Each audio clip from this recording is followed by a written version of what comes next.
Good afternoon. Assalamualaikum warahmatullahi wabarakatuh. Welcome, ladies and gentlemen, to the webinar on attracting FDI or foreign direct investment in post-COVID-19 world. Um, this webinar is held by the Center for Indonesian Policy Studies, or CIPS, an Indonesian-based policy think tank, in collaboration with the European Business Chamber of Commerce, or Eurocham Indonesia. The Eurocham Indonesia is the voice of European business in Indonesia with hundreds of members. My name is Patricia Kando, and I will be this afternoon's moderator. We hope you are all doing safe and well, safe and healthy in the midst of this pandemic. For those of you who are fasting, we wish you all well in this month of Ramadan. So prior to this pandemic, the Indonesian government had continued efforts for foreign investment policy reforms, as many of you must be familiar with. However, despite the negative forecasts on worldwide FDI, there is an increasing interest from companies seeking to diversify operations in ASEAN, which Indonesia can see as an opportunity. We will be digging deeper about this in this webinar with our distinguished speakers, which I will introduce in a minute. We'll explore the need for Indonesia to simplify its investment regulatory landscape to create a more open market economy for Indonesia. So, with great speakers comes great audience as well. We have here attendees from varying sectors, including from the ministries, fellow think tanks, private sector, the academia, the media, and many more. In particular, among them are representatives of the, let me check my list, we have Indonesian Ministry of Finance, Ministry of Trade, lots of embassies of Ireland, France, Denmark, and a couple more. Banks, universities, thank you all so much for joining us. We hope this webinar will be fruitful for all of us. For your information, for the media, we will send you a press release after the webinar. This webinar will be recorded and available to be shared later by our team. All right, so just a glimpse of today's agenda of the webinar that will be held for about 1 hour, 15 minutes. The webinar will have 2 sessions. The first one is a set of presentations from our speakers, each 8 minutes. And the second session of the webinar is the Q&A session. And I will quickly introduce you to our distinguished speakers. We have first off, Bapak Andree Surianta. He is an associate researcher at the Center for Indonesian Policy Studies. Welcome and thank you, Pak Andree. Secondly, we have Mr. Sumit Dutta, who is coming in a few minutes. He is the President Director of the HSBC Bank in Indonesia. Thirdly, we have Bapak Leonardo Sambodo from Bappenas, or Ministry of National Development Planning of the Republic of Indonesia. He's the Interim Director of Trade, Investment and International Economic Cooperation. Welcome as well to Pak Leonardo. And last but not least, we have Pak Randi Anwar, Director of Business Environment at BKPM. So welcome also to Pak Randi, to all speakers. Thank you for this opportunity. And as mentioned, after presentations, we'll have the Q&A session, question and answer session, where you will be able to submit questions. To do that, this is a bit technical, so bear with me. To do that, you may click the orange reddish arrow button on your screen in this GoToWebinar platform, and you'll have a control panel. So just an orange reddish arrow button, you'll have the control panel where you will see a few tabs. Attendees, questions, and a few other tabs. And it is in that questions tab that you may submit questions, should you have any.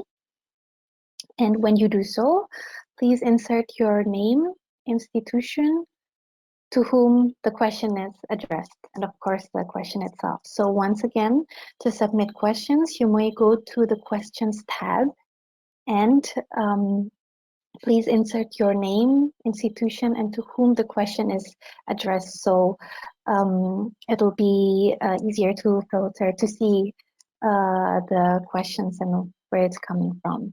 So that's the technical part is done. So I will move on. Before we dive into the discussion, which will be started off by Pak Andree Surianta from CIPS, I will firstly give the floor to, guess whom, to the audience first. So we will have a quick polling because we would like to know your thoughts on the following. Let me just open the poll. It's just a 1 minute poll. There you go. It's all in your screen. Do you think Indonesia is in a good position to compete with other ASEAN countries in attracting FDI? So please go ahead and cast your vote. Do you think we're still far off in competing with other ASEAN countries? Not quite there? Or do you think we are getting there, but we still have a few steps to make? Or do you think, well, definitely, we're definitely in a good position to compete? Okay, so yes, lots of people are voting, and I'm sure you can already see the results directly. We can see now that a larger percentage of our audience says that yes, we are getting there. So around 57, 58% can agree on that. I will close this poll, and maybe this can be also of reference for our speakers. Okay, all right, let me close this poll. Thank you so much. The winner goes to the We Are Getting There. Okay, so I will close it now, and here we are. Right, so let's now head to our first speaker.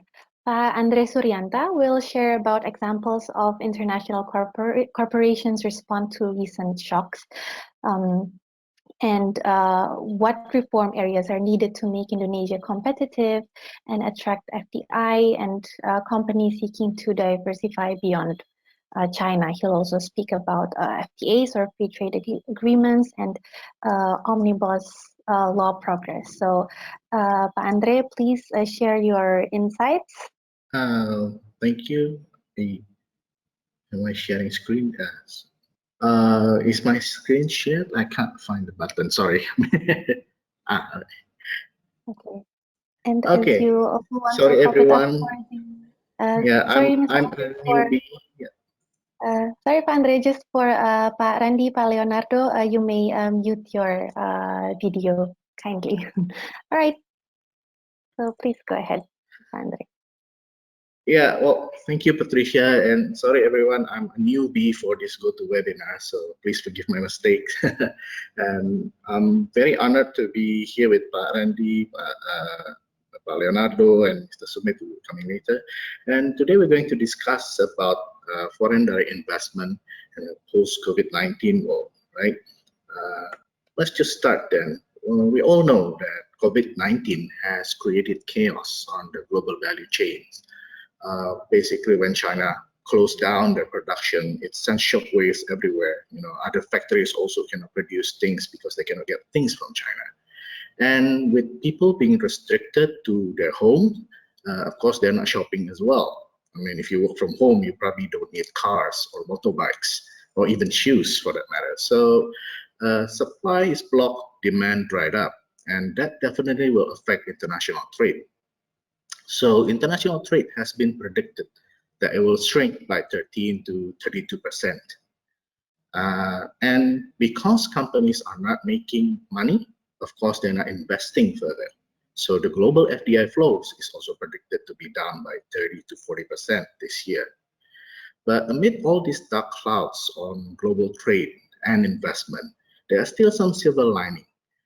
In that, corporations that are hurt by China's shutdowns are now looking to move elsewhere. So where are they moving? Here, I guess it looks like that Southeast Asia is the winner. We can see US technology giants like Apple, Google, and Microsoft. They are looking to shift from China to Vietnam.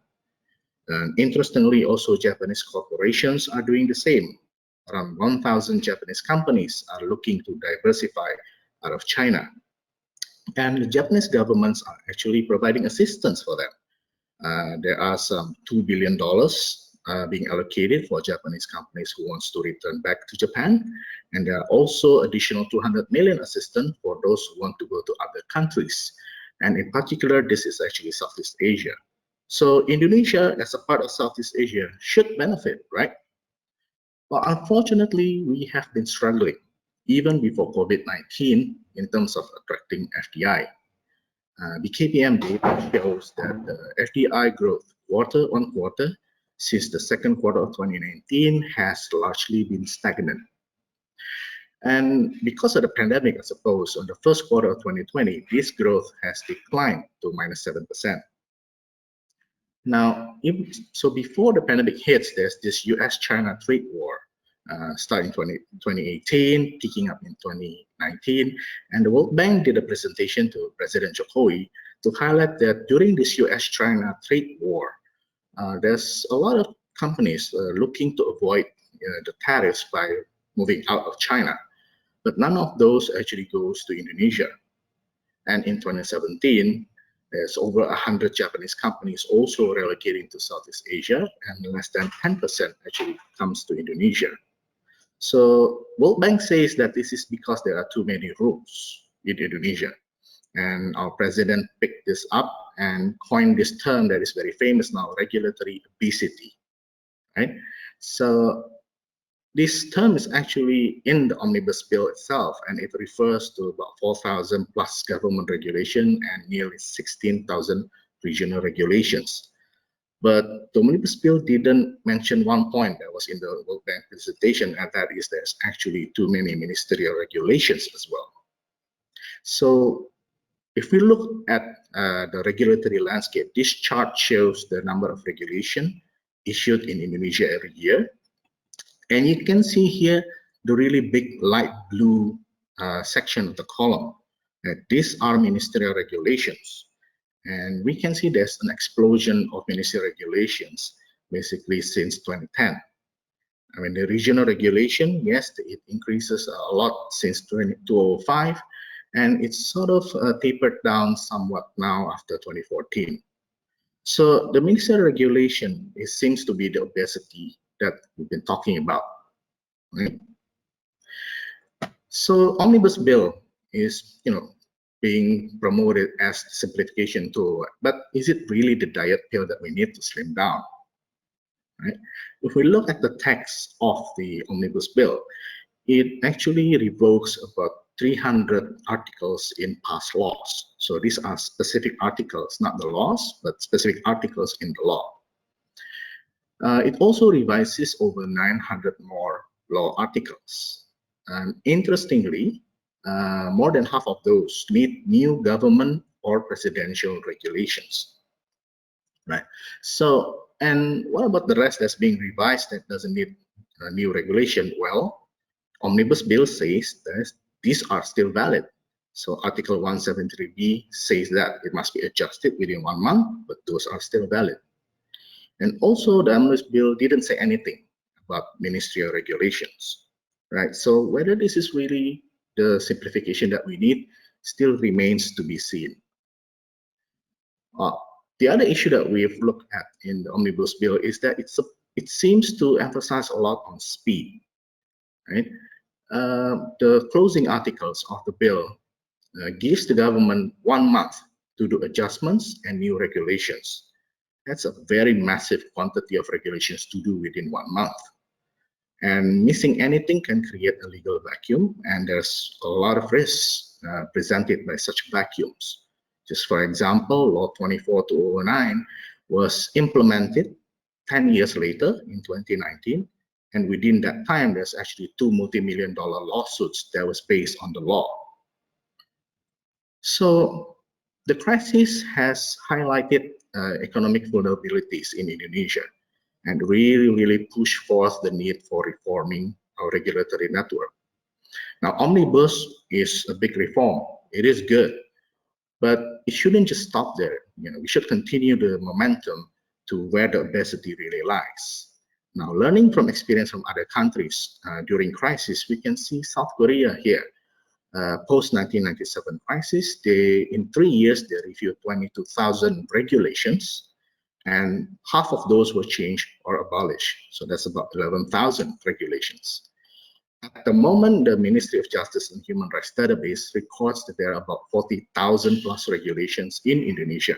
So it is a good place to start, a good tool to look at this. But it's in table format, so it's probably a bit difficult to see all the relationships of the regulations. So how should we prepare beyond COVID-19?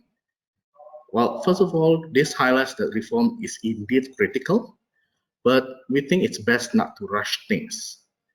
The government probably should allow more time for the implementing regulations rather than that 1 month. This will allow for extensive research to back it up and also intensive public engagement and consultation. Also, government should consider continuing the reform by tightly controlling ministerial regulations.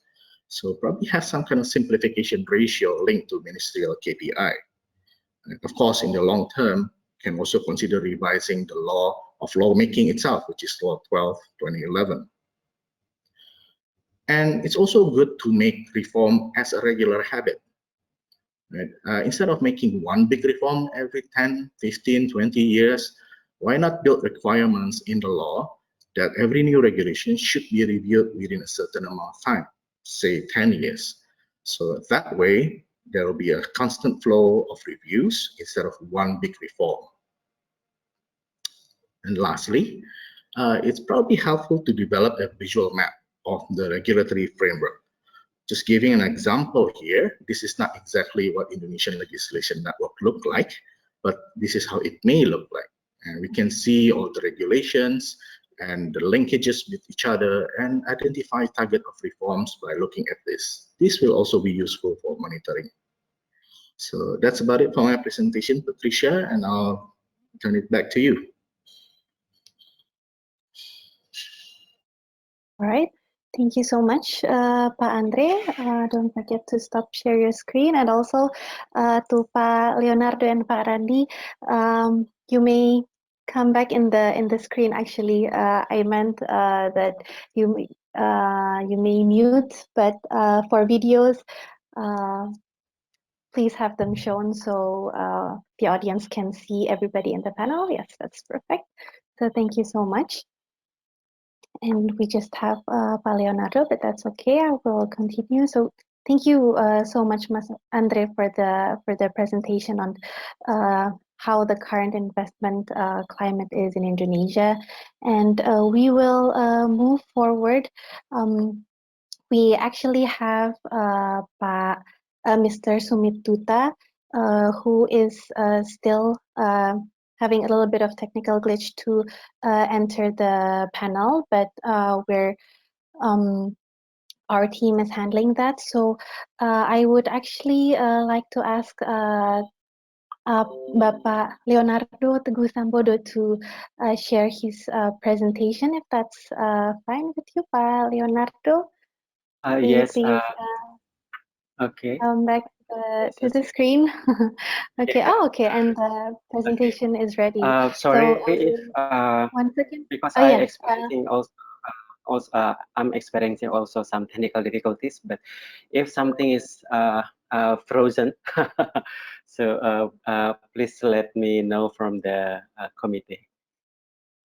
Yes, I think, definitely. So once again, I'll just introduce you once again. So ladies and gentlemen, Pak Leonardo Teguh Sambodo is from Bappenas, or the Ministry of National Development Planning of Republic of Indonesia. He is Interim Director of Trade, Investment and International Economic Cooperation. And please, Pak Leonardo, you may share what is the current outlook of regarding investments, what is the role of that to support national development planning in Indonesia? So please share your insights. Thank you. Thank you, Patricia. And thank you for inviting Bappenas to join this webinar. And I would like to share with you about this prepared for the current analysis for our next planning, actually, Bappenas, because we are responsible for coordinating the national development planning. Andree, I think have covered this slide mostly, but for Indonesia, I would like to invite your attention to this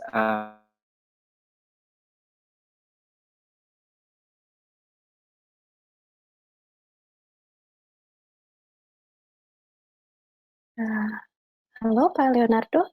It seems your audio has stopped.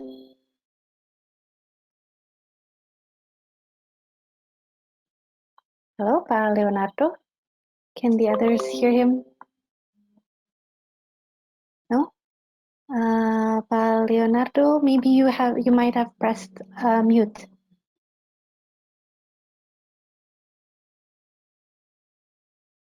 Pak. for Okay. us in the government side. Sorry, Pak Leonardo, we couldn't hear your audio for the past few seconds. So maybe if you could just repeat what you said in the past few seconds. Your audio was not working. Okay.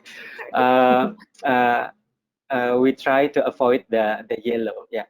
Can you hear me? Yes, now it's clear. Bu Patricia, can you hear me? Yes, now we can hear you clearly. Hello? Hello, yes? Hello? Yes, we can hear you clearly.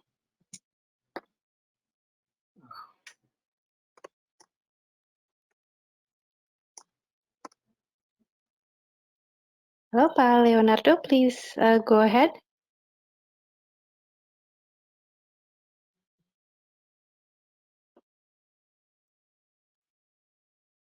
Okay.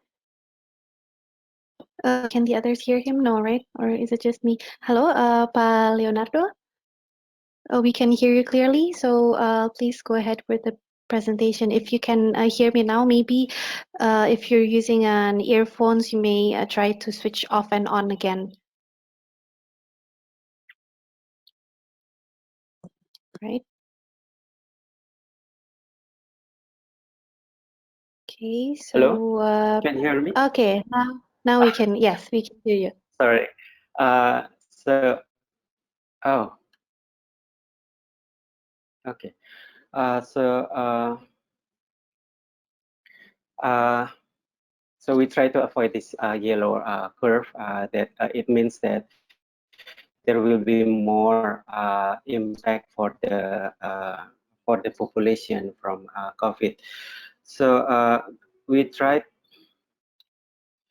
So this is the current situation of our economy, and some of international indicators also show us that the impact for manufacturing, for example, for retail and consumer confidence have been declined. This also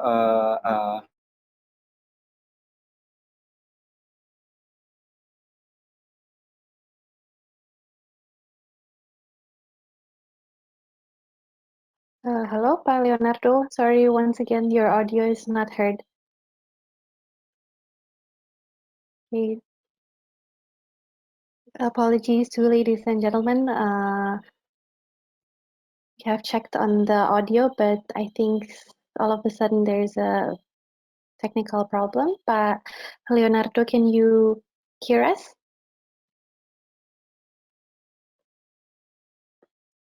Hello? increase. The increase in manufacturing is supported by the steel, and for the highest decrease is in the vehicle and parts. So we have prepared from the government side several strategies to cope with the impact of COVID-19.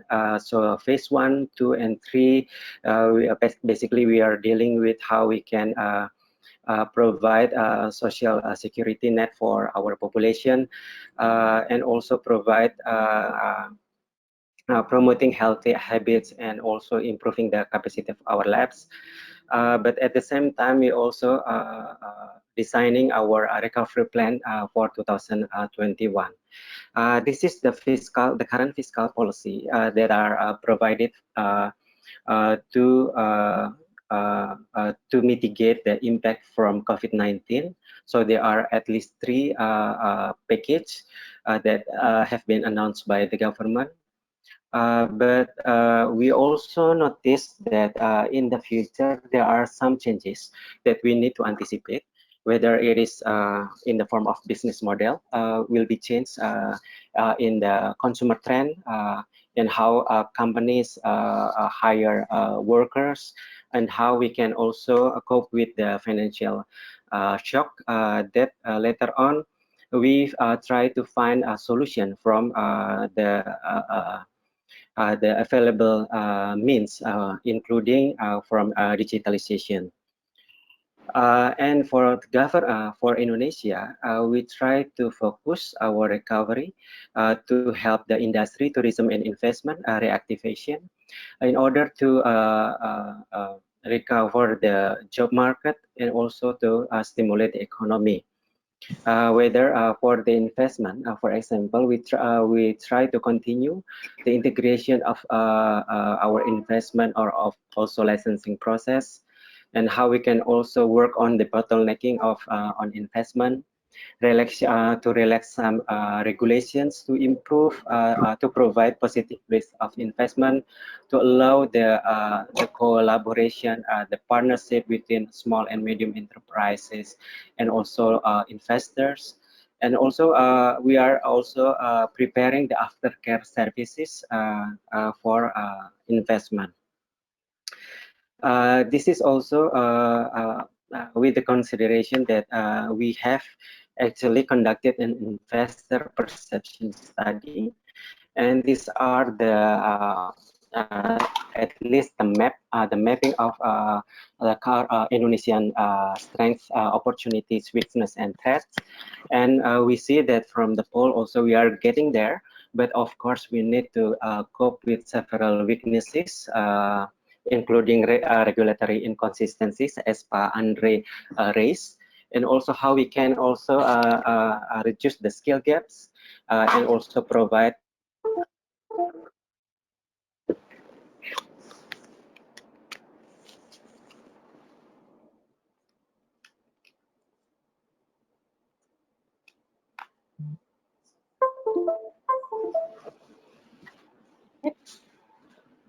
Halo, Pak Leonardo.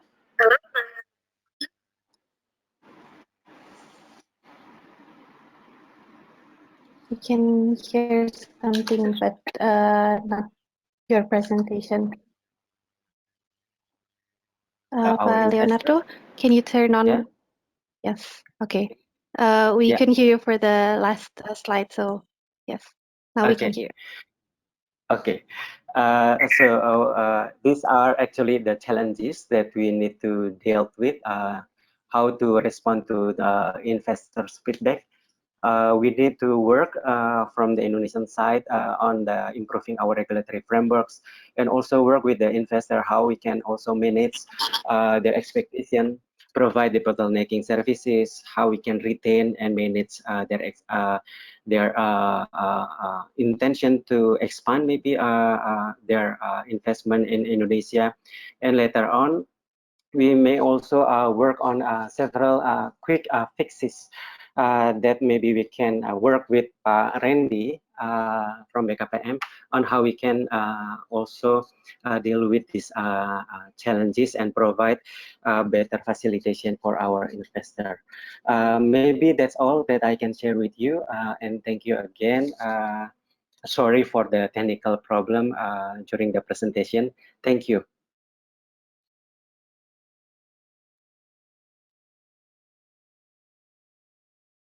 Okay.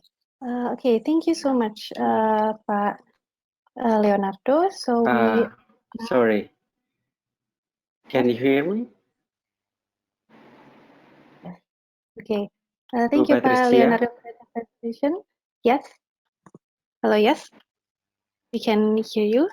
So we now have Mr. Sumit. Yes, Pak Leonardo. Yes, we can hear you. Right. Okay. Okay. So thank you once again, Pak Leonardo. Hello, Pak. Okay. Yes, all good, Pak. All good. So thank you, Leonardo. I will move on to the next speaker now. We already have Mr. Sumit Dutta, I see now in our platform. So just a quick test, Sumit Dutta. You are unmuted. So could you please just give a sign you're here? Welcome, Mr. Sumit Sure. Dutta. Can you all hear me? Yes, we can hear you. Unfortunately, there may be some technical problems with the video, but I hope it's okay that Mr. Sumit Dutta presents his part through the audio. And I understand you also don't have any presentations, Mr. Sumit Dutta, yeah? That's right. Okay, so you're now in. If we could now ask you to present directly, Sure. so I hope that's okay. Okay, so Sure. Thank all right, so let me just welcome once again Mr. Sumit Dutta. Ladies and gentlemen, please welcome him. He is the President Director of the HSBC Bank in Indonesia. So, Mr. Sumit Dutta, please do share with us how have companies been affected by the COVID-19 crisis in Indonesia, and what would it take for foreign companies to remain in or relocate to Indonesia? What would be for investors' expectations of also the omnibus law that is currently being discussed? So please, Mr. Sumit Dutta, you may have the floor. Thank you so much, Patricia. Terima kasih to Pak Andree, to Pak Leonardo, to Pak Randi, to all of you. I'm sorry that for all these technical glitches, I've been trying to get into this call for the last 45 minutes, but I think our HSBC systems are not compatible with whatever software is being used for this particular conference call. So apologies. But look, better late than never. So again, thank you all for your patience.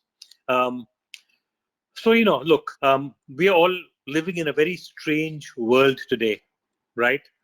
If any of you look back to your lives 3 months before, I'm pretty sure you would not have been able to predict that 3 months from now, we are going to be in this environment having town halls and conferences and seminars through new technological platforms like Zoom and webinar and Line. So we're in a really strange world.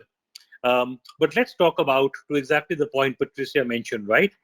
In terms of what will it take for Indonesia to be able to attract foreign investment in a post-COVID world, yeah? But before we talk of post-COVID world, right, I will just look at 3 different time periods, which I called PC, DC, and AC, where PC is pre-COVID, DC is during COVID, and AC is after COVID, yeah? So let's take a look at pre-COVID. What was the world like before the whole COVID thing hit us, right? Now, of course, we know it was happening in China, happening in Wuhan, but before it hit the global economy. So broadly, right, till the end of 2019, the world economy was slow, but reasonably steady. Yeah, US was doing all right. Jobs market was coming back on. Europe was chugging along. UK was a little preoccupied with Brexit. Asian markets, ASEAN markets were all doing pretty well. Second point to note is that globalization was a little bit on the back foot. Corona, you had Brexit happening in the UK, you had the US-China trade wars, you had America first, etc. So there was a bit of an outcry from a number of different countries saying that globalization has gone too far and we need a little bit of nationalism, a little bit of protectionism, and this was coming up in a bunch of different countries. ASEAN as a trading bloc, ASEAN as a potential economic bloc continues to improve. The strength of this alliance continues to sort of strengthen. And if people talk about ASEAN, people have to talk about Indonesia. Karena Indonesia constitutes 40% of ASEAN by population and 34% of ASEAN by GDP. Yeah, and of course, just when this whole COVID thing had started, there was suddenly this oil price war between the Saudi Arabia and Russia, and that had a whole bunch of consequences, including a day when prices actually went negative, right? So now let's look at what is happening during COVID, right? The period which I'll call DC, during COVID. So as we are going through COVID, every day, every week is bringing forward new headlines. Yeah. So last week there was a headline that the US now had 30 million job losses. 30 million job losses. That's a huge number. Big contractions in economy in different economic zones. Eurozone declared they were 3.8% below first quarter 2020 compared to first quarter 2019. I believe China is now showing a contraction. China still showing a positive GDP of 1.5%. I believe Hong Kong is showing a contraction of 0.5%.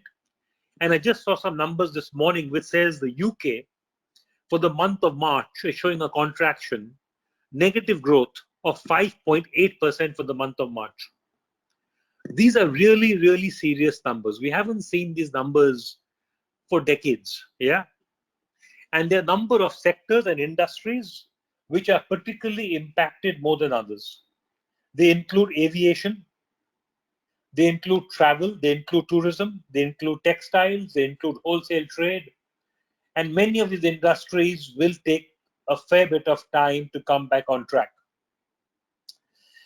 Now, there are forecasts being made about what is going to happen in second quarter, third quarter, fourth quarter for economies including Indonesia, Asia, China, and the world. And my very humble submission would be, we really don't know.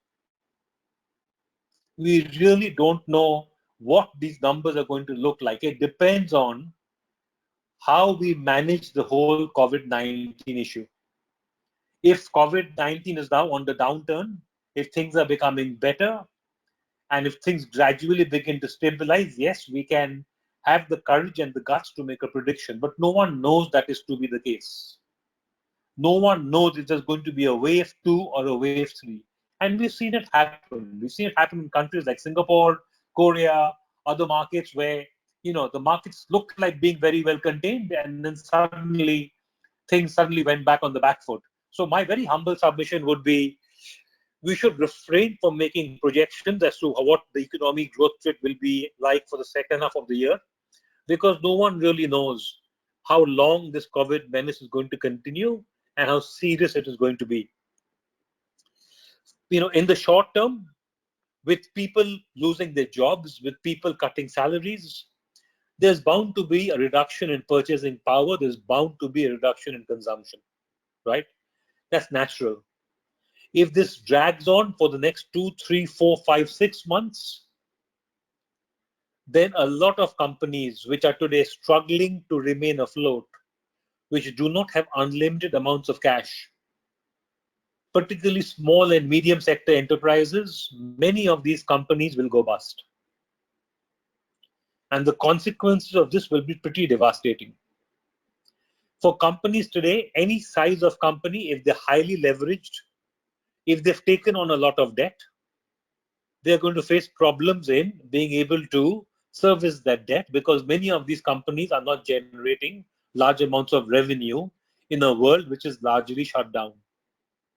So, if you recall 2007, 2008, when Lehman, Bear Stearns, a lot of other financial institutions went bust. Many of them went bust because they were highly leveraged. And today, for companies and organizations which have very high amounts of debt and leverage, it's going to be an uphill struggle. And as they say, when the tide runs out, when the tide is there and people are bathing in the sea, everyone looks the same because you can see the heads bobbing. When the tide runs out, you can see who are the people who are without clothes and the people with clothes. So, there's going to be a knock-on impact on banks, because if customers go bust, then they'll not be able to service the obligations to the banking sector. And banks, like other businesses, also face, struggles and stresses. And we'll have to see as to what is the quantum of banks which survive and the quantum of banks which are in trouble. Okay, so let's look at post-COVID, right? So what happens? Let's imagine a scenario where we've come out of COVID, whenever that situation is. So to me, there are three core things which are going to happen. One is across the world and in different countries, in different zones, I think there's going to be an increased trend towards automation and digitization. See, in today's day, when we are struggling with technology and Zoom and webinar, we now understand how important technology is. I don't know for people listening into the call, in terms of your organizations, how many people are working from the office, how many people are working from home.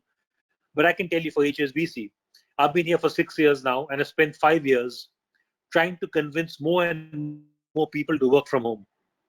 Because I felt in Jakarta traffic, instead of wasting 90 minutes coming into office and 90 minutes driving back, if you work from home, you can save 3 hours of time and you can do productive work. But my success in getting people to work from home was absolutely almost zero. And then COVID came along. And today, 93% of my staff are working from home. And it all happened within the course of a couple of weeks, right? So post-COVID, we will absolutely make sure that people who can work from home continue to work from home, because that makes us more productive and more efficient. And of course, there will be other people who will need to meet with customers, need to travel, and they can do so. But I think there's going to be a much greater blend of technology and face-to-face interaction than before. And companies will see, right, all the big travel budgets we had, flying into Europe, flying into the US for conferences. If you can do it through Zoom, hey, you can save a ton of money and a ton of effort.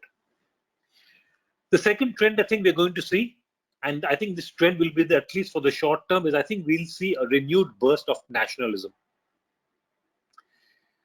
Just like we have America first, I think we'll have people saying Europe first, people saying Indonesia first, people saying, we should buy our local products. Yesterday, there was, I believe, a speech made by the Indian Prime Minister, Narendra Modi, where he said, as Indians, your duty is to buy Indian goods and products. And I imagine that is going to be a trend which will be echoed all across, because people want to support local industry. And that's a natural trend. However, the laws of economics are bound to take over at some stage. And companies which have survived COVID, they will need to be even that much more efficient. They'll need to produce goods cheaply, and they'll need to expand their target markets for sales. To produce goods cheaply, people will have to look to Asian markets to produce stuff, because production costs, manufacturing costs, automation costs in many parts in Asia is much lower than the rest of the world. So my belief is, despite this nationalistic urge, eventually the laws of economics will come true, and companies in the West, in Europe, in the US will continue needing to look at low-cost modes of production or manufacturing, and Asia will continue to be a focus for them. The third trend, to my mind, is diversification, right? So one big lesson from COVID, which I believe everyone has learned, don't put all your eggs in one basket. Something like a COVID may come across another 5 years, 7 years, 12 years from now. It could be in a different country, could be any country. So regardless of the country, don't put all your eggs into one basket. Right now, China has become the world's default manufacturing factory.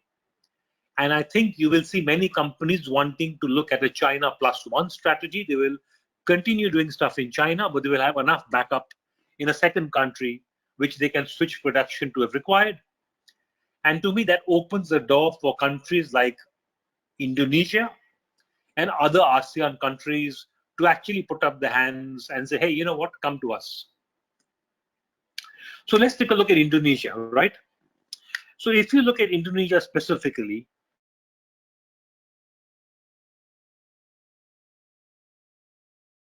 on one hand, you have a country where the macroeconomics are really good. Before COVID, inflation was at 3%, interest rates were in low single digits. Foreign reserves were 128 billion, the highest it's ever been for Indonesia. The rupiah is pretty stable against the US dollar. You have a very stable social system, a very stable political system. Pak Jokowi just won one more 5-year term. So you actually had really good macroeconomics for the country, which very few countries can boast of.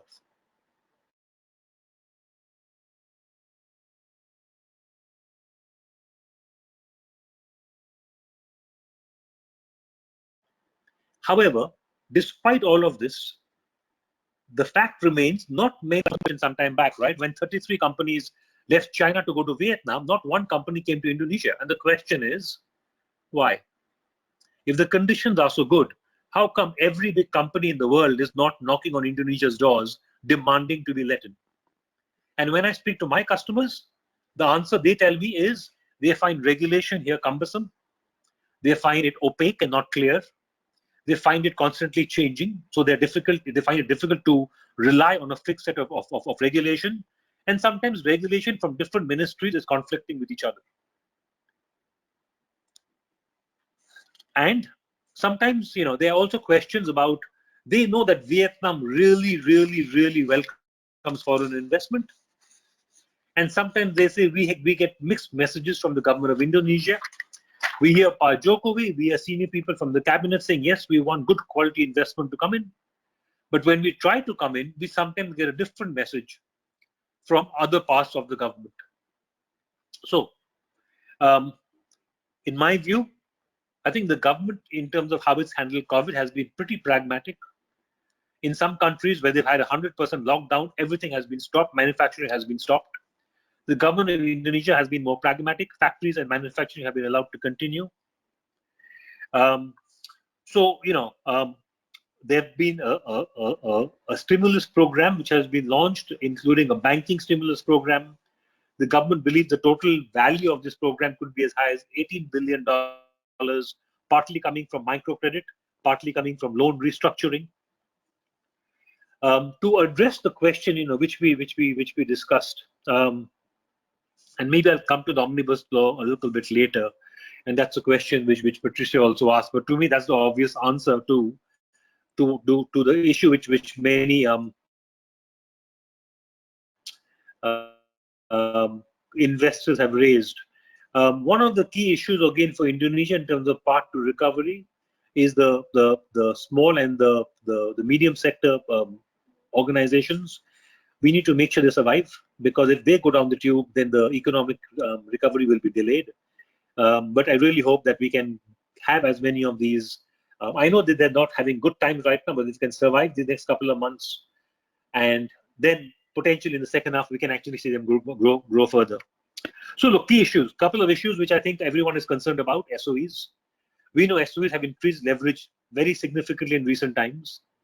I think there are doubts in the minds of some people. There's some very well-run SOEs, but not all SOEs are well-run. And I really hope that the SOEs are able to service the debt and honor their obligations, because if one SOE goes belly up, it has a knock-on impact to the reputation of Indonesia. So I think that's one thing which we will be watching very closely. The second thing to watch very closely is the state of the banking system. Till now, the banks look like being in reasonably good shape. And again, if any bank goes bust in Indonesia, the question remains: will the government bail out the bank? So I really hope that the banking system, the SOE system, stays up. And if it does stay up, then I think Indonesia is positioned for some good times. Recently, S&P have changed the outlook on Indonesia. They've made it from the outlook from stable to negative. However, their long-term debt and the short-term debt ratings continue to be investment grade, BBB, which is a good sign. And we've actually seen very strong positive endorsement from international investors. So HSBC has been involved in a number of fundraising issuances for companies and for the sovereign of Indonesia. So sometime back in the month of April, we helped the government of Indonesia to raise $4.3 billion, right? It's a huge amount of money, including a 50-year tranche, which is the first time ever. We've done stuff for BTN, we've done stuff for Huta Makarya. Recently, we had a very successful launch for Inalum of 2.5 billion. So there is still a demand and an appetite for Indonesian debt, right? So which is a great sign for all of us. Sorry, Mr. Sumit Dutta, if I could Yes. just quickly remind you on the timing, it would be great if you could I'm done. wrap up. I'm done. So, okay. So to me, right, the opportunity is, right, if we can actually get the omnibus law passed, if we can get these changes to be made in regulation, Indonesia is potentially in a really good position to capitalize on a post-COVID scenario. If companies are looking to move their investments out of China, we know Vietnam, Thailand, Philippines, all very hungry. If Indonesia can demonstrate it is hungry as well, and it can open up its doors to foreign investment, potentially Indonesia could be in a really, really good position to ramp up growth and its economic prospects in the next 3 to 5 years. That's it from me. Terima kasih. Okay, thank you so much, Mr. Sumit Dutta, for your presentation. We've now got quite a good idea outlook on potential investments in the future from the perspective of the private sector, of course. So now I will move on to our speaker from BKPM.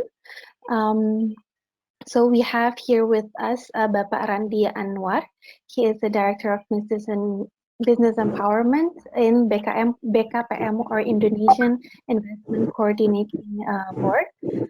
So Pak Randi Anwar, yeah, I'm sure you've prepared your presentation, but a few questions to ask is, how do you think do you think Indonesia will offer special incentives to attract investment in light of this COVID-19 pandemic? And what do you also think about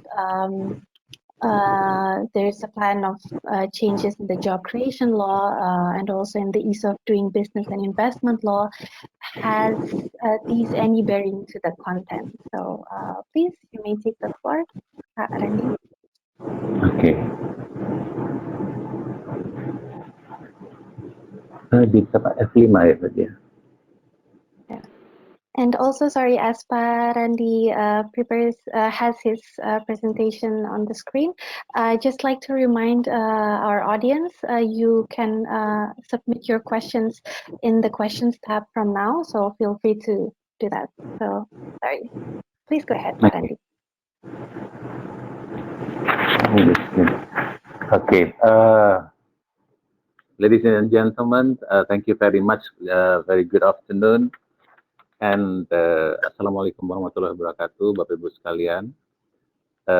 Mungkin maybe I have to talk a bit. How is my voice? Is that okay? Yes, okay. So firstly, I apologize because the invitation is in Indonesian language. So I thought that I have to make the presentation in Indonesian language. So I don't have a time to do, but I will speak in English here to translate. Okay, this is the policy of the investment of Indonesia. And this is a challenge from the trend investment global. We understand that some of these have been discussed with the speakers before. I think from Lambato and also Pak Suta, yeah, has been discussed things. But let me allow to know that the inflows FDI global decreased for the last 3 years. From 2018, it's about 13%, become 1.3 trillion. And also in the difficulties, yeah, in the difficulties like this, yeah, you can see that in our charts how is the effect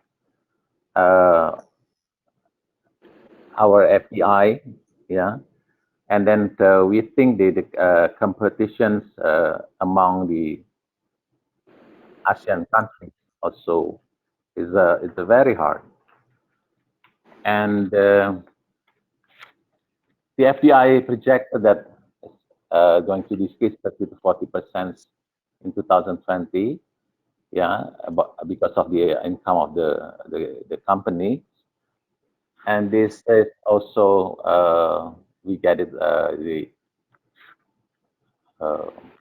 which is affected technology industry, automotive like minus 47%. Energy is the one highest, is minus 2008%, and hotel, restaurants, lasers like mine as 41%, airlines minus 116%, and raw materials is minus 20%. We got this sources from the UNCTAD 2020. How about is our competitiveness? Yeah, competitiveness incentive in Indonesia compared to the ASEAN countries.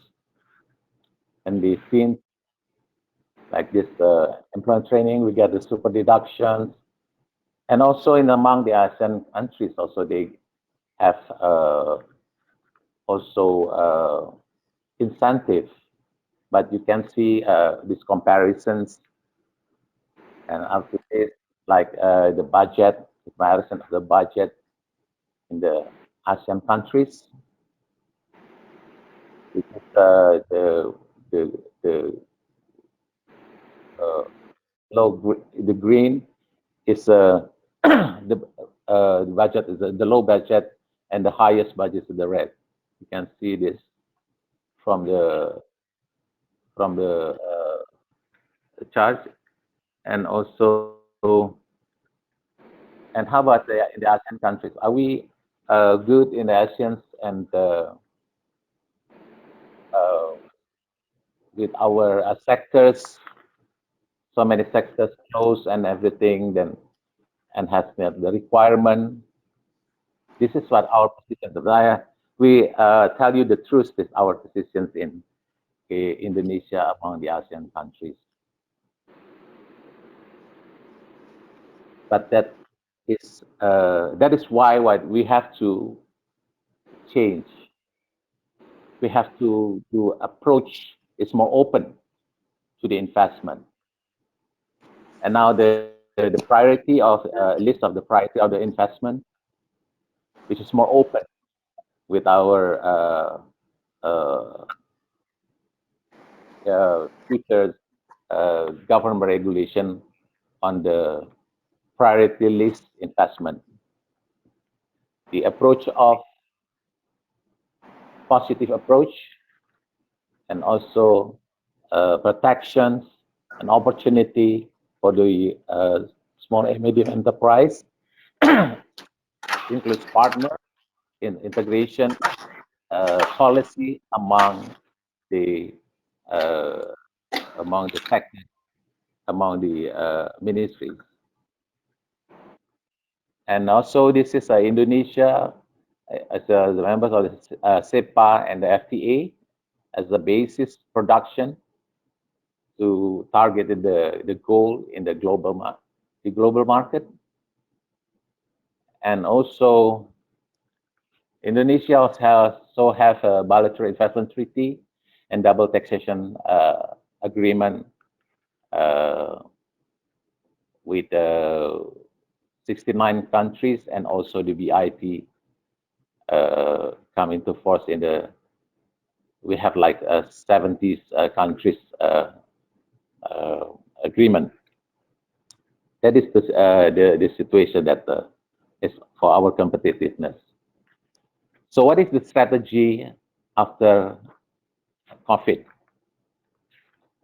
You see that the COVID has affected to many sectors, like decreasing the airline tickets and also hotels and the MICE, and decreasing in the consumer goods consumption, decreasing in the consumption energy, decreasing of the supply of the raw materials, and decreasing of the requesting for the manufacturer's goods.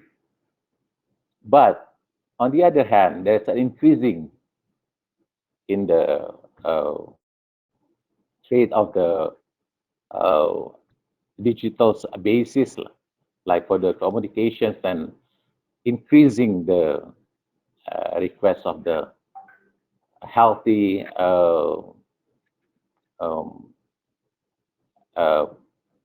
food, and also this healthy product, and also increasing in the consuming data, and also the video conference and video streaming. Like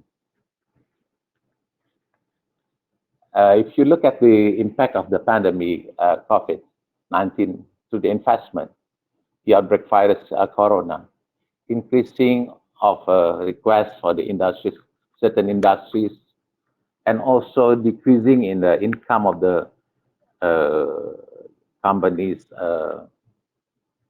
companies' income, and also industries in the also when they're thinking of to delay to think about the investment in Indonesia, and also a lot of this opportunity investment in the sectors of health, like it's R&D, expert, and also for the brighter to global needs. And also we will show you the change the attitude of the consumers, like empathic societies now stay at home, and also go virtual. And from the bottom of the pyramids, that it also looks that the health code and is become the basis of the pyramids. This is what is affected during the pandemic of COVID-19. And the fall is like hotels, airlines, meetings, bar and restaurants, theaters, sports, mall, electronics, automotive, gas, and construction. But what is the rise on it? E-commerce, logistics, delivery, food delivery, works from home, home fitness, cleaning service, pharmacies. That is the rising. And then the between is education, banks, also the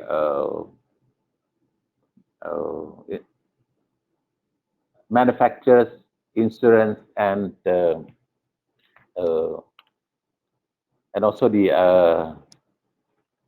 pertanian. Pertanian is okay. The sectors that still can be stay. I mean, can be still okay with this crisis. Global is e-commerce, technological, digital, cybersecurity, health and biotechnology, and newly energy. So what we should do? I mean the BKPM, the research like promotion, and we trying to assist when it's come to the permit, and we go until the financial closings, and we also assist investors from end to end to do the realization in investment, and also we assist until they product to the production. What we should do, and the BKM looks at that fiscals. We have to take allowance. I think there's a question about that before that. Do we have tax allowance? Yes, tax allowance, tax holiday, and then also for the import goods, and also for the sectors, new sectors that can get the incentive. For the non-fiscal, it's like the process, the permit through the OSS.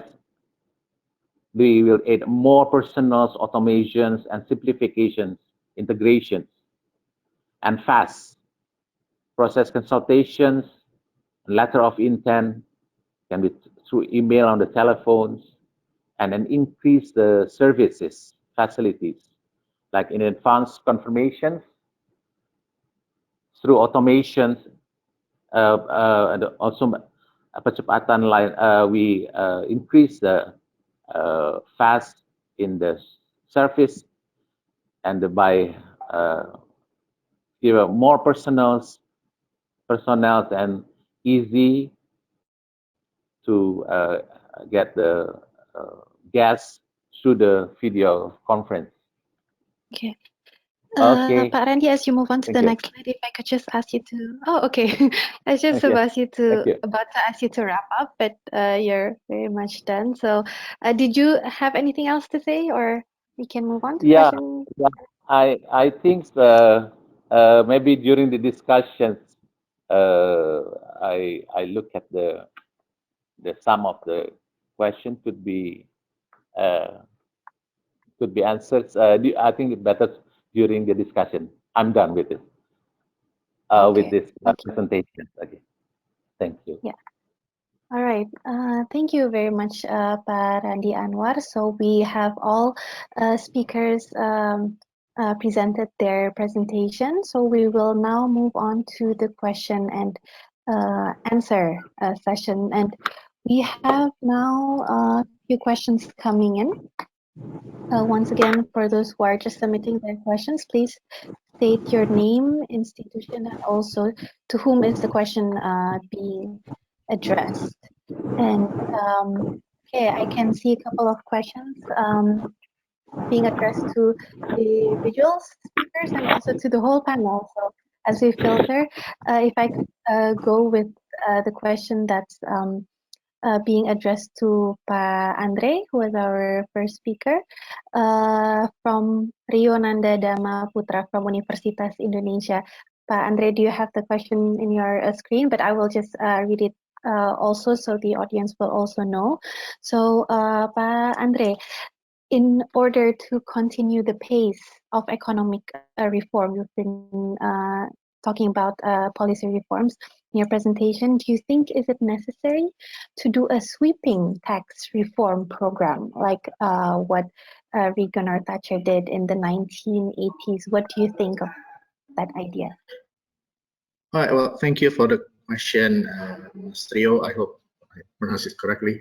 I guess it's the government is already thinking about tax reform, right? I mean, after this job creation, actually, there's another omnibus law that's going to be specifically on tax. So I think the government is talking about that. What's the content is remain to be seen.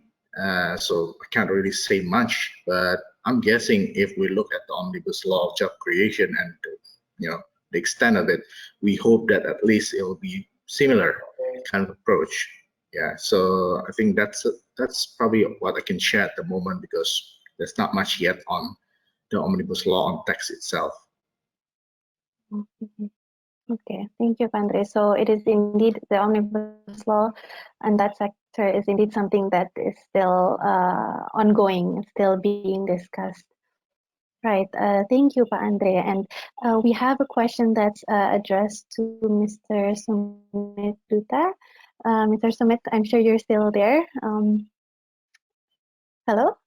Just checking on your audio. Mr. Yes, I'm Sumit here. Dutta? I'm here. All right. Great. Can you hear me? So we have, yes, definitely, we can hear you well. So we have a question coming from Eurochem, from Ibu Eka Wahyuni. So Mr. Sumit Dutta, from the global financial sector point of view, have you seen any capital movement or capital relocations between countries at this stage? What are your thoughts on this? So at this stage, I think last couple of months, I think everyone is just trying to position themselves to survive COVID. But prior to COVID actually starting, we've continued to see capital and investment coming into Asia, coming into ASEAN. And that's been a trend which has been consistent across the last 4 to 5 years, I would say. When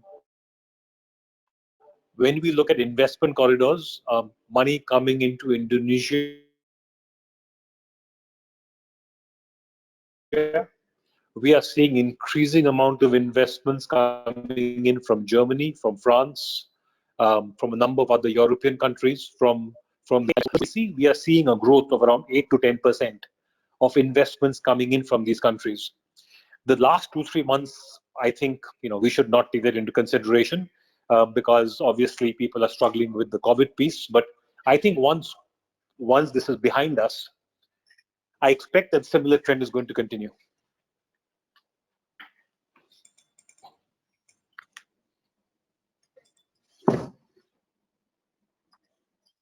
All right.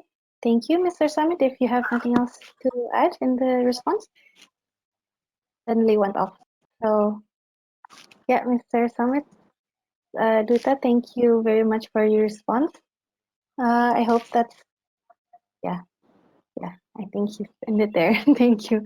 So I will move on to the questions that we have. We now have lots of questions coming in, but due to limited time, let me try to filter so all panelists will be able to respond.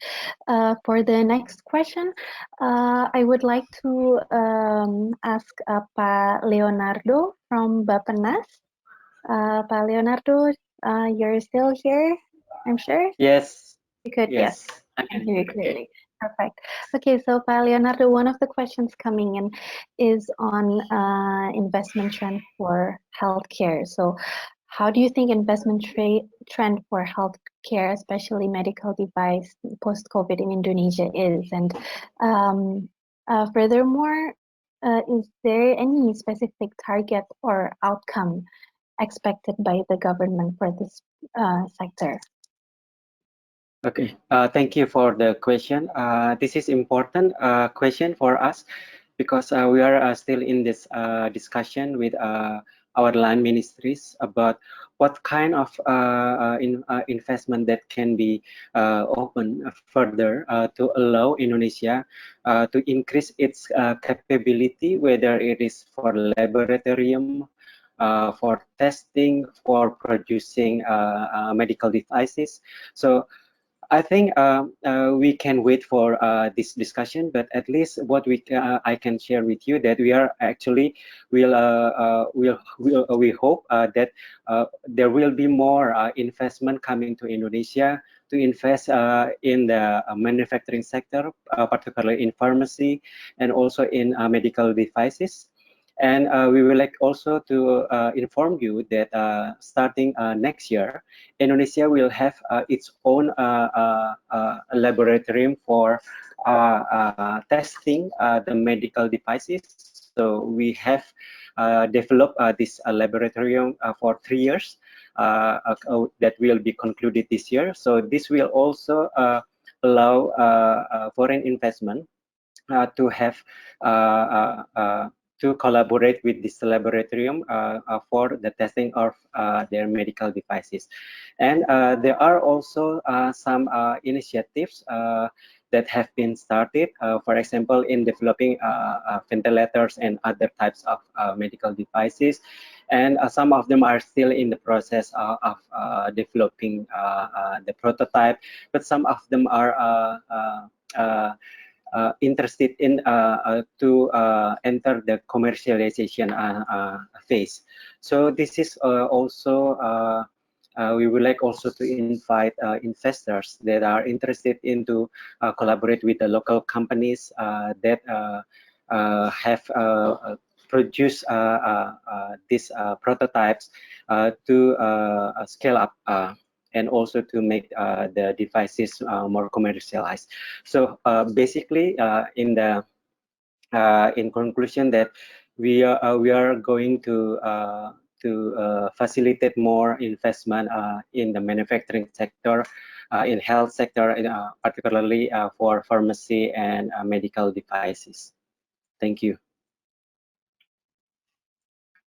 Right. Thank you very much, Pak Leonardo. That question was submitted by Ibu Reswati. So thank you, Reswita. Sorry, thank you for the question. And I hope we still have enough time for 1 or 2 more questions.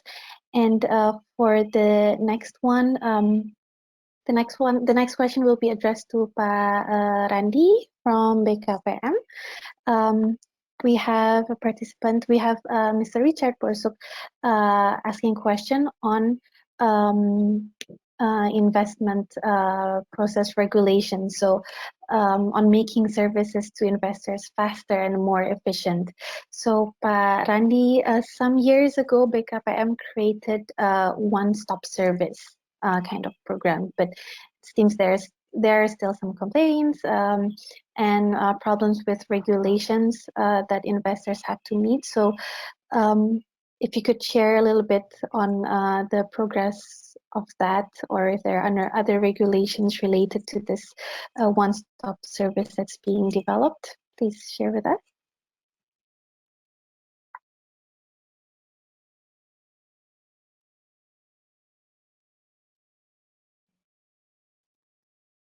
I think you would need to unmute yourself. Yes.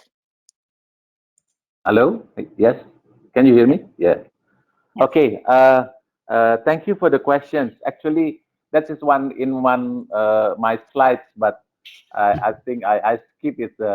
Actually, this is then through the President Instructions number 7, year 2019.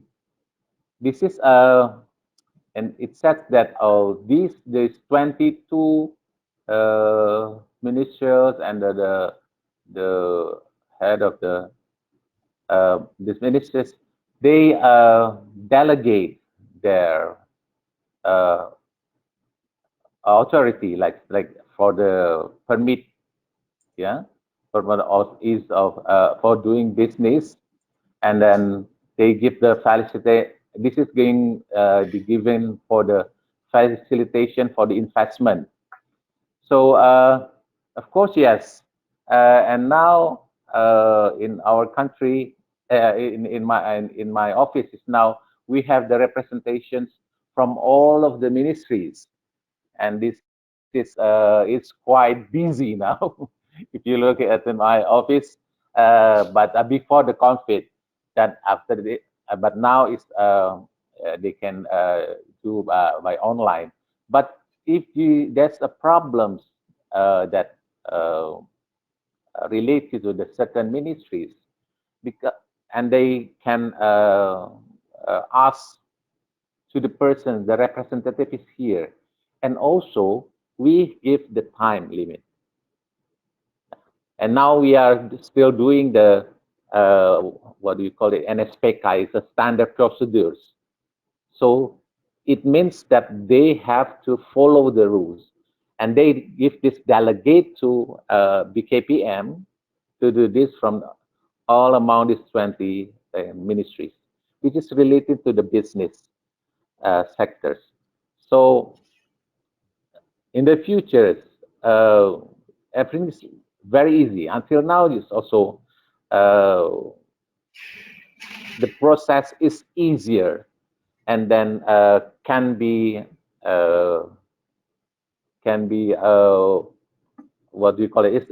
Can be detect, and then they give a time for the certain process, because during the old time before, it's when it's not in a BKPM, we cannot monitor because that's in the ministries.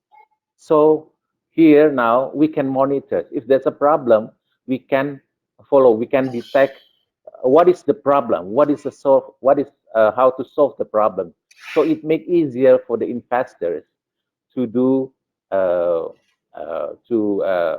invest in Indonesia, and this kind of a service.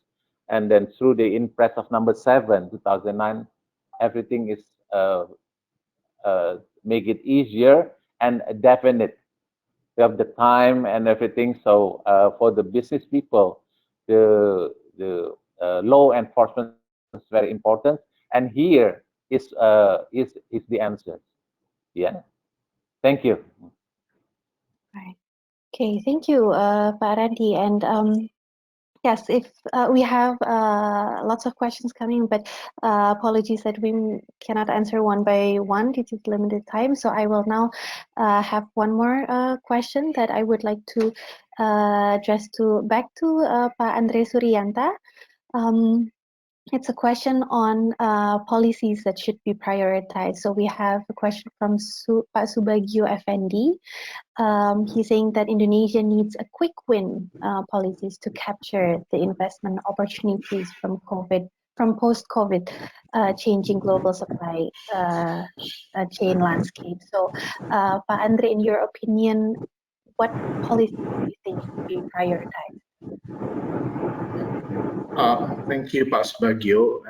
And I think like when I talk to some of the like foreign businesses, and they're really looking forward to the removal of sort of ownership cap, this opening up of all the business sectors, and that's actually sort of like the part of the gist of the omnibus bill, right? And there's no longer going to be the daftar negatif investasi, so they're just going to be open and closed, right? So I think that should be actually quite a quick win, like if that is sort of like just removed, right? But of course, the trick here is now the omnibus bill actually says that in terms of this investment on sort of like the caps and things like that, there's going to be a further presidential regulation. So there is still that little bit of uncertainty there, and I think if this needs to be addressed quite quickly to give clarity to the investors, right? I mean, is it actually open? Which one is actually open? Which one is prioritized? I think the investors are really looking for that positive investment or priority investment list. So I think that's would be sort of, if I have to choose one, then of course I would choose everything, to be honest. But if I have to choose one, that would probably be it. All right. Okay, thank you so much, Pak Andree. So, unfortunately, I would have to end the webinar here. We hope that we have more upcoming opportunities to discuss with our distinguished speakers. So, ladies and gentlemen, we hope the discussion was fruitful to you. And of course, thank you so much to our speakers, Pak Andree, Mr. Sumit Dutta, Pak Teguh Sambodo, and Pak Randi Anwar. Thank you also to the European Chamber of Commerce, or Eurocharm Indonesia, with whom CIPS is collaborating in this webinar. We had at one point we had around 102 participants, so thank you for the participants' enthusiasm in participating. And for more of CIPS policy discussion and events, please stay updated through our social media channels and website, where we also publish our research policy briefs. The latest one is on education, particularly distance learning during COVID-19, so please feel free to check that out. And yeah, I will end this webinar here. Thank you all. Hope to see you in another one of our events. Have a great Wednesday. Wassalamualaikum warahmatullahi wabarakatuh.